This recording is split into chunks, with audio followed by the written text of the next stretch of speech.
Hi! This is another episode of Screens and Pixels. What in Pixels? Screens and Pixels. Correct. Is that what it actually is? Yes. Yes. This is Lex. Hi. And we're gonna talk about some of the favorite things that we've seen and listened to recently. We both recently saw Kubo and the Two Strings. Separately. Did we see it separately? I wasn't at that screening. Oh. We separately saw Kubo and the Two Strings, which is an animated stop motion film. Yeah, it's like Coraline, if you've seen that. Yeah, so it's like mostly stop motion. There is a bit of CGI, but it's like incredible. Seeing the adverts for it, I was just like, what is this? I called my local cinema, or like tweeted them to see if they were gonna play it, and they were like, yes, we will. The screening that I went to, the director was there, so we got to talk to him about it, and it was really interesting seeing like all the influences. It is based on like old Japanese folklore. It's really cool, like stylistically. It really reminds me of one of the Legend of Zelda games, like the really stylized one. I can't remember what it's called right now. But it's just amazing graphics. It's beautiful. It made me cry. I think the music was really nice. I can't remember exactly what the music was, but I just remember it being really good. Like the sound effects were really good, and then the fact that there's these huge creatures that have all been done with stop motion. There's at the end of the film, there's a little behind the scenes bit, but you can also look up online. We'll link it in the description. It's so impressive, and also the fact that when Kubo tells a story, he like plays his instrument and paper will come up and like fold into these little figurines and like act out the story. Also, there's two characters in there, the sisters, that are like properly terrifying. I was like, genuinely so like eerie. hiding my face in the cinema. I was actually really scared. So I think I cried like 3 times. Out of fear. I was sobbing. Afterwards, everyone just sat there, like probably the same at the screening that you went to, and we were just all like shell-shocked because it was just so good. Like I haven't seen anything so good for such a long time. So one of my favorites is In the Heights. I got to go to a press screening. It is a musical. It's written by Lin-Manuel Miranda from Hamilton fame. Is it in the King's Cross Theatre? It is in the King's Cross Theatre. So it's in the same theatre where the Railway Children was. And so it is, the stage has been built across the tracks. It's really funny. If you've seen the other musical, it's kind of hilarious. This is something that I've been actually wanting to see for about a year because someone else told me about it. And then I got invited to this press event, which is really nice. We got to do some dancing beforehand. We got some like salsa lessons with the actual dancers, which was kind of terrifying. I'll insert some Snapchat footage here over Lex's face. It is set in Washington Heights in New York in a Dominican American neighborhood. The main actor basically like sounded and looked so much like Lin-Manuel Miranda.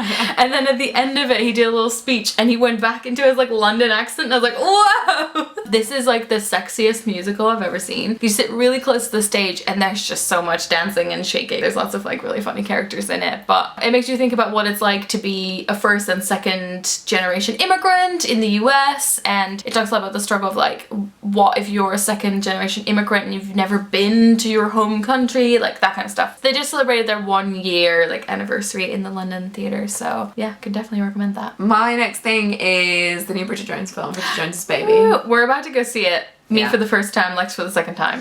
And the fact that I'm seeing it for a second time, obviously I enjoyed it. It's not like a beautiful piece of art, but it is like perfect. Like a Bridget Jones film. Yeah, exactly. It's perfect Bridget. I really loved it. I just thought it was so perfect. It's everything that I wanted, and I honestly cried a few times at it. Nice. I wonder if I'll cry this time or if it was just the emotion of the premiere night. I just thought it was so perfect, and me and my sister afterwards were so emotional about it because you feel like you know Bridget. Yeah. Like you've grown up with Bridget, and now I feel like I am Bridget. So I mean, I don't have a nice flat, but those are like the most unrealistic expectations of the Bridget films, is like everyone's apartments. Everyone lives in a beautiful 1-bedroom flat by themselves in central London. I did really notice was that it's so white, and I thought like the old films were super white, but I was like, well, they were made at a time when people weren't thinking so much about diversity, but this is also a very white film, so that is definitely to its detriment.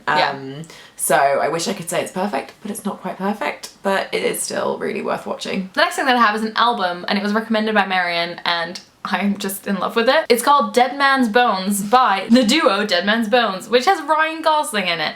Ryan Gosling, good. Halloween, and a kids choir. What are they called?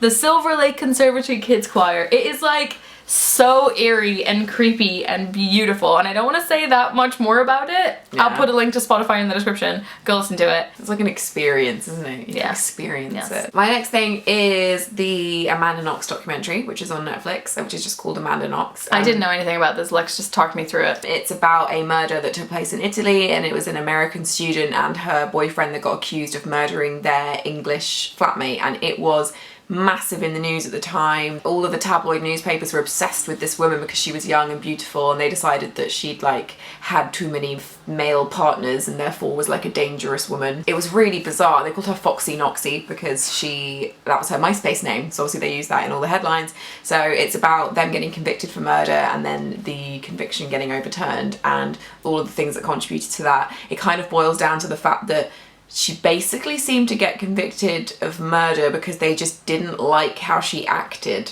Not really based on evidence, because it turned out that all the evidence was all completely botched. So yeah, it's really interesting. It's one of those, you know, I mean, everyone's obsessed with true crime right now. Yeah, I was gonna say, is it kind of like if you like Making a Murderer and that kind of stuff? Yeah. Exactly. It's that kind of stuff that's all led on from, yeah, like Making a Murderer and Serial. My final one is an Instagram account. I'm trying to like follow some new Instagram accounts, and this is one of my favorites. It is Present and Correct, and they're a stationery shop in London. They're actually amazing. I have a little like envelope pin that I have on my jean jacket that I got from them. They just sell the most beautiful stationery, but also the way that the tiny shop is laid out is like gorgeous. And that's kind of what their Instagram is like. They have like beautiful pictures of stationery and like pins and stuff like that. Alright, so those are some of the things we've recently seen and heard and enjoyed. We'll put links to whatever we can link in the description. Go check out Lex's channel at Tyrannosaurus Lex. Top left corner, go. It'll be right there. I'll talk to you guys later. Doei!